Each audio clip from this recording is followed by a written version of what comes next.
Pinapangarap ko lang po makapunta sa iba't ibang lugar. Ngayon po ano na po ako. Nakapunta na. Hello everyone! Magandang araw po sa ating lahat mga kasukay, mga kalingap, sa mapagpalang araw na muli. So for today's vlog, eto Kalingap Rob, may napansin dito kay Dara. So alamin po natin sa video na ito. Pero bago natin simulan, huwag niyo pong kakalimutang mag-subscribe. Bar Santos Matubang, Kalingap Rob, Ate Edna Vlogs, at yung aking YouTube channel, Gandang Emmy. Sa mga hindi pa po nakapag-subscribe, please subscribe and please hit the notification bell para lagi po kayong updated sa aking mga ina-upload na mga reaction video. So ito, alamin natin ano ba yun, mga kasukay, mga kalingap. Sponsor kay Dara. So, thank you po kay Tita from USA. Sinagot po niya yung budget ni Dara para makasama sa Baguio. So yan po mga kasukay, mga kalingap, si Dara is kasama sa Baguio at kita naman po, no, sabi nga niya, yung mga dating pinapangarap lang niya, ngayon ay unti-unti na niyang natutupad na pupuntahan yung lugar na gusto niya mapunta, especially yung Baguio, no. Naririnig niya lang po yan. Ngayon, kasama siya papunta sa Baguio. Wow.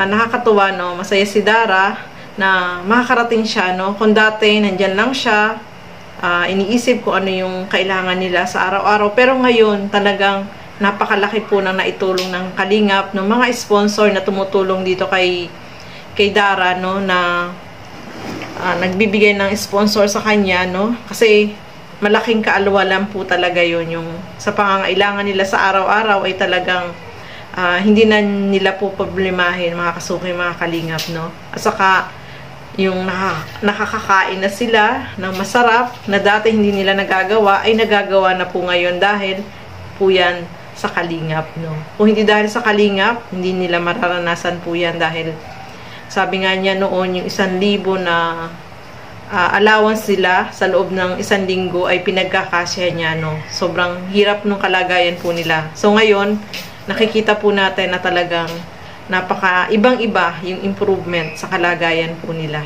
mga kasukay, mga kalingap.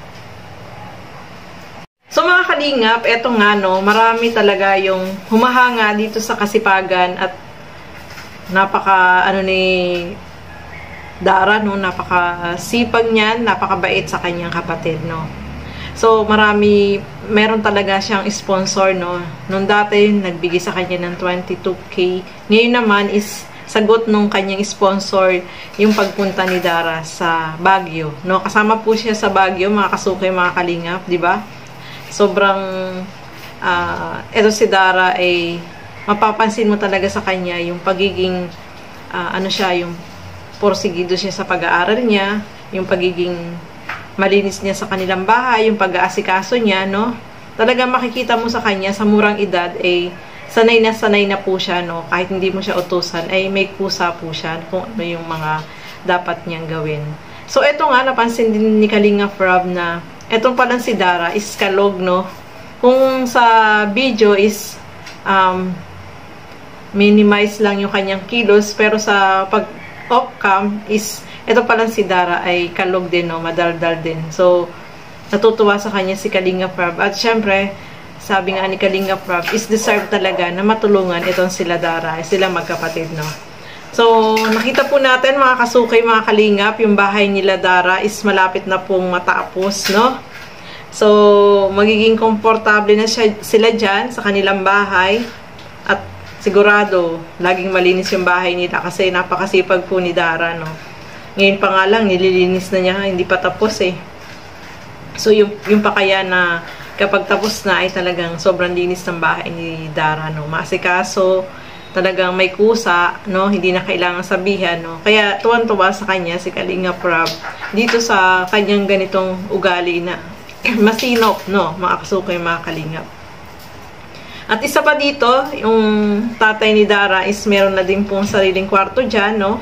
Pag umuwi yung tatay ni Dara, kailan kaya uwi? Sabi nga is December daw. Sana naman umuwi na yung tatay nila, no.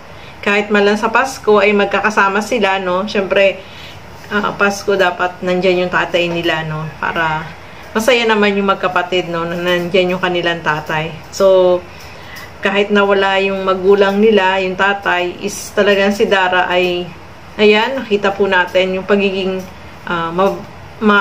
maasikaso. Kahit dun sa mga karpentero, inaasikaso po din po niya yan kahit na may pasok siya. Pag uwi niya, may dalang pasalubong dun sa mga karpentero, di ba? Kahit hindi mo siya sabihan, ay talagang may pagkukusa po siya, mga kasukay, mga kalingap.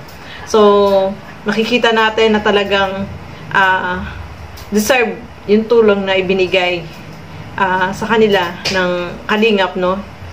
Yung magandang bahay. Napakaganda ng bahay, no, mga kasuke, di ba? Kita nyo naman po, malapit na pong matapos at nakakatuwa lang na kung dati yung bahay nila ay sobrang liit, ngayon dalawa lang sila dyan, no? Luwag-luwag sila dyan sa kanilang bahay, mga kasuke, mga kalingap. So, ayan, hanggang dito na lamang po muna. Maraming salamat po sa inyong panonood at lagi po natin suportahan Bal Santos Matubang, Kalingap Rob at Edna Vlogs at yung aking YouTube channel, Gandang Emmy. Sa mga hindi pa po nakapag-subscribe, please subscribe and please hit the notification bell para lagi po kayong updated sa aking mga ina-upload na mga reaction video. Maraming salamat po at hanggang sa muli. Bye-bye!